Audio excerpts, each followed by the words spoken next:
Hello, I'm Dr. Dennis McKenna. Welcome to another update from Albany Med. And with us today is Chris Couchet, our System Chief Information Officer. Chris, great to have you here today. Thank you, Dennis. Okay, today is Tuesday, September 2nd, giving you the update from Albany Med.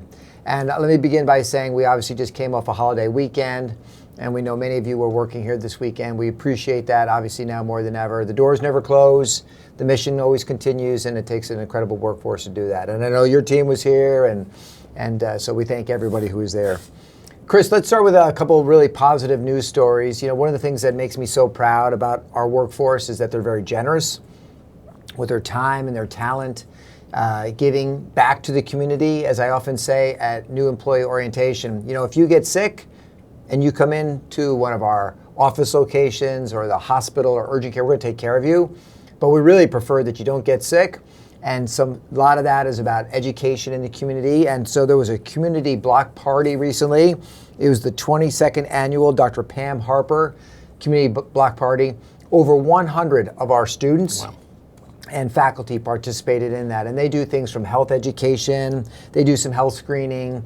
It's really a wonderful event. And, you know, it's one of probably hundreds, I was going to say dozens, hundreds of community events every single year that faculty and students at Albany Med participate in, and our entire workforce. So it's wonderful. And I know that you and your team often participate in those events as well. They do, and I think the community doesn't realize how much benefit that the health system gives to our local communities, from whether it's Columbia all the way up through Glens Falls.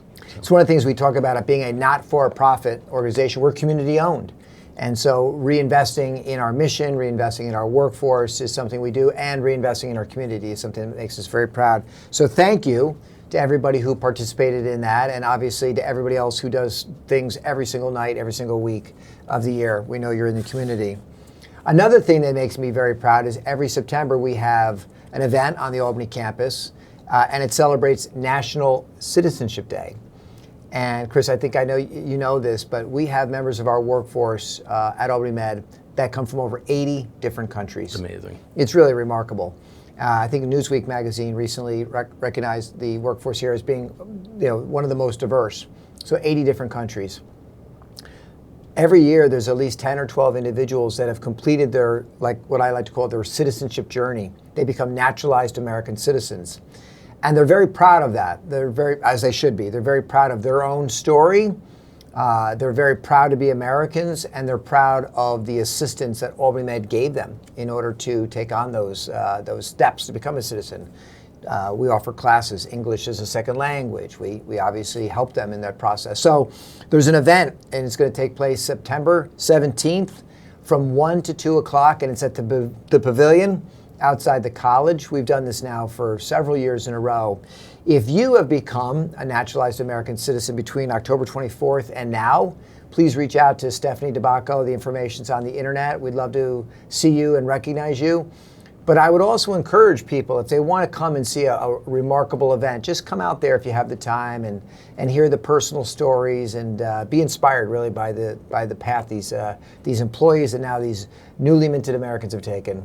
And it's throughout the entire medical center. That's right. And through the system. It really is amazing. You highlighted one of our staff. That's right. Dwayne Beckford inside Albany Med the other week, and he came here through Canada via Canada from Jamaica. Yes. And what a success story. So, yeah, Dwayne was a great interview. Yeah. He was remarkable. I really enjoyed talking to him. Talked about playing basketball at St. Rose and now working in the IT department. Just a wonderful, wonderful man. So yeah, that's the event, and we look forward to that as well. All right, another annual event that we look forward to is the annual picnic. And I'm hoping the weather that day is as good as it's been lately. It's been really remarkable weather lately.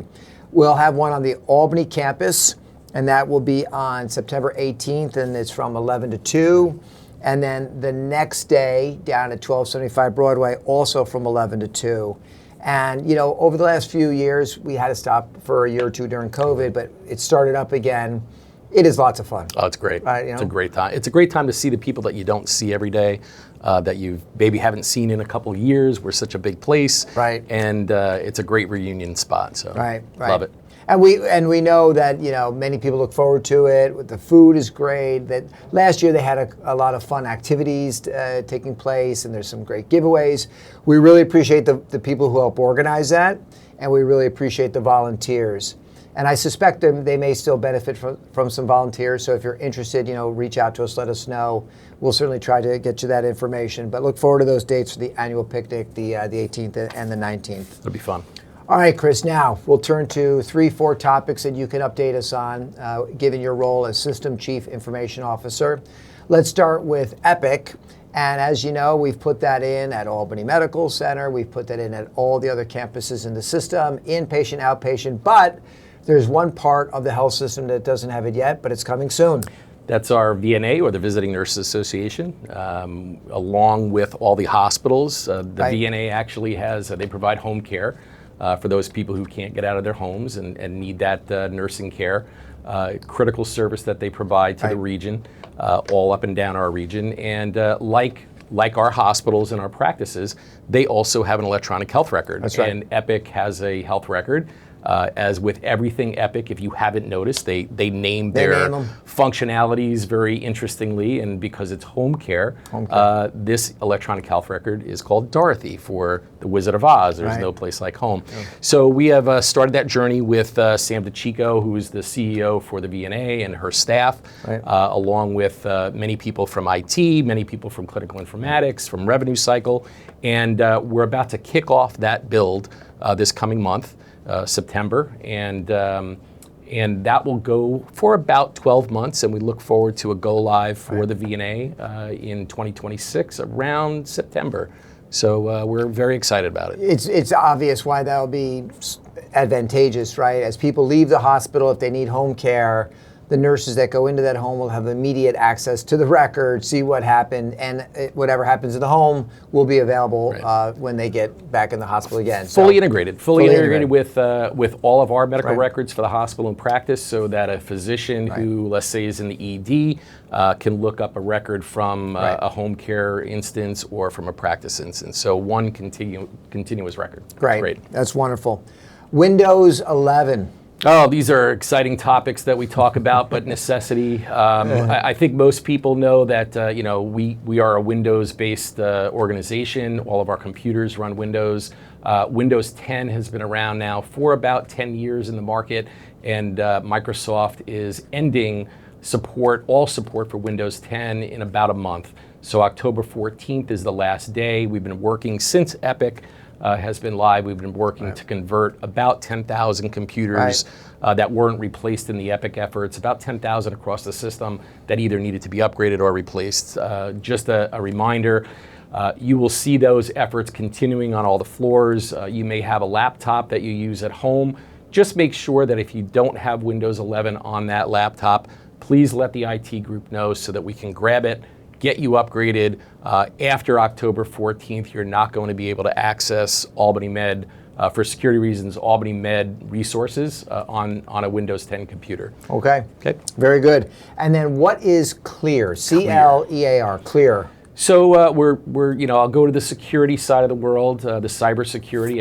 Everybody has heard so many of the things that Albany Med as a system goes through in healthcare and the rest of our society with the ills of cybersecurity hackers, and we're not immune to that. So as part of strengthening our ability to keep our data safe and to keep your data safe, we are putting in a product called Clear. Clear is an ID verification system. It is the same system that is used by the federal government in the airlines. So the TSA, when you take a flight and you show your driver's license or your passport or your visa, that is Clear. So Clear validates who you are against the governmental IDs. We are going to start using that same system specifically, and I'm going to say specifically because it's not for everything, but specifically for when somebody needs to change their password using the help desk, the AMC Help Desk, or the self-service password tool set that we have now. Those two circumstances. It's not when your password expires or anything else like that. Okay. It's specifically when you're trying to get a new password and you've forgotten it and you're trying to get that from our help desk. We will require that Clear validation. There'll be a one-time registration. Took me about a minute and a half to do. I just had to show my ID, register that with Clear, and then from there on, it's a matter of taking a selfie and validating against Clear. So again, very quick process. there'll be more to come. Don't want to get too detailed now. There'll be more Right. to come. There's a whole PR campaign that we will be going out with our public relations department across all 4 campuses and the VNA to come in the next couple weeks. Okay, so obviously this is meant to protect health information, personal information. Just one more step, but it's a world where there's always some people out there that are trying to get access to it, and we're trying to protect that, and in many ways protect the individuals who are going to ask to go through that step. Unfortunately, Yep. it's unfortunate that we have to Right. have that type of inconvenience. We think it's a small inconvenience for the security that it will bring to, again, our data, your personal data, and our patients' data. And we'll wrap it up by talking about our eye care winner. But before we do that, just a quick moment, Chris. You and other members of the team recently went out to Epic headquarters. They have their annual meeting. I know you won't be able to go through the whole list of things that they're talking about, but just give us a flavor. As a team, you go out there. Epic tells you not only what's possible today, but what's possible in the future. When we made this investment in this new system, we did so because we knew that not only would it improve our day-to-day today, but it really gives us an opportunity to do some remarkable things in the future. Your sense, those opportunities out there? Oh, amazing. And the thing that makes, so it's called the user group meeting, it's their annual conference. The thing that makes this so powerful is that Epic isn't standing up in front of us telling us what's going to happen. Right. It's our peers. So all the peers from our other academic medical centers, Right. our other health systems, our other community hospitals, who have already implemented some of the new technologies that Right. Epic is bringing forward. We can talk about AI and all the enhancements that may bring to patient care and workflow and to revenue cycle.